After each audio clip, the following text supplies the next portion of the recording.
question.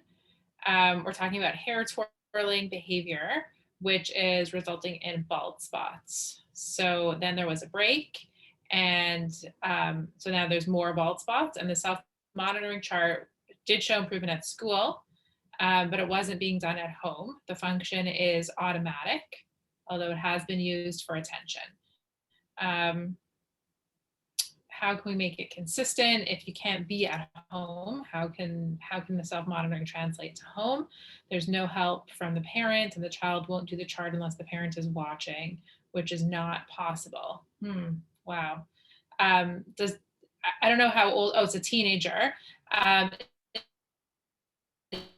Is this something that they want to stop, part or say in this goal? And is it something that they want to do, or is it something that's kind of being decided for them? I think would be my first question. Given sensory items and replacement behavior, things like keeping hands busy, using the iPad in school as reinforcement, but unable to use it at home. My other question is, what's this person's language level like? So like Shira said, if they're talking and their understanding and the comprehension is there, is it something that they want to fix themselves? Is it something that they want to target? If the comprehension isn't there, if their language is not there, and this is a low, I hate the word lower functioning, but you know what I mean by that. So, you know, if this is someone who is, you know, has more severe autism, I think the treatment would be a little bit different. Parents want to stop. He's high level. Okay. Have you talked to him about it? Have you talked to the student and said, you know, like, is this something you want to stop, or is this bothering you? Like, would he be motivated knowing that, like, you know, it doesn't look good, or like, what are the long-term goals for him? Like, could he have more buy-in to this goal? Because it really sounds like for the self-monitoring, he has to have the buy-in. There has to be some reinforcement that's not just external, but maybe you can create some internal reinforcement where he wants to stop, because, you know, he won't have to wear a hat. Maybe he doesn't like wearing a hat. Maybe the hat is itchy, or whatever you can kind of come up with to get him a little bit more motivated for the buy-in. The other thing is, like, would he respond to like an alarm on his phone? Like, if he likes technology, then maybe you can schedule him to get, you know, a beep or an alarm or a text message or something where it's a reminder to, I don't know, like, do something different, or give yourself a check mark if right now when you get this text message, you're not pulling your hair. Like, does he have the ability to do that? That could be something that you set up.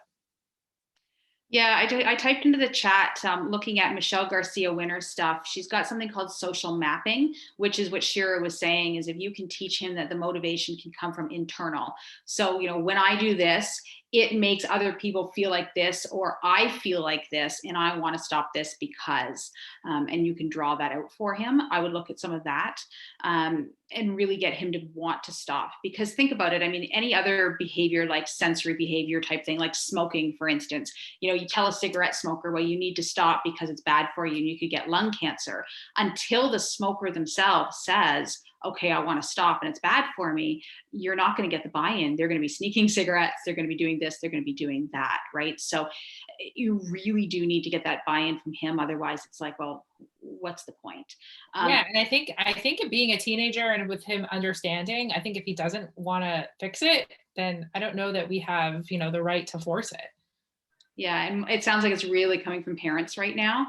And she, you know, mom wants to fix it, etc. And we know with teenage behavior, teenagers will go against everything their parents want to do, right? So that might have to be a conversation with mom of like, hey, listen, you know, at this point in time, we're going to take it off the IEP because he doesn't want it, or, you know, we can try and target it in a softer approach, but we can't, like, the more you want it on the IEP, the more he's going to twirl his hair, period. Yeah, you were saying this, she says the staff stresses him out. I was also wondering if he's got any other stressors. I mean, think about it. It's COVID right now. You know, we've been shut down since March. We have no idea when the end date is coming, you know, all of that kind of stuff. So has it increased because of that? You know, maybe there's less structure now. He's, you know, getting more access to screen time, less access to academics, you know, all of that stuff does play a part as well. there might be something more going on. You may need to look at, any type of biological stuff or medical stuff. If it's not that, like I said, the stress levels kind of outside of my zone. I'm not a counselor. I can't talk to him about other things, but if it's some type of, OCD thing, then, it could be something that, another counselor could work on. Patricia said, what about a DRA? Could be some kind of differential system that he could use. But again, we really need that buy-in, and we really do need to know, okay, it could be automatic reinforcement, could be a bit of a tension, but what are the stressors that are stressing him out, and is that beyond our scope?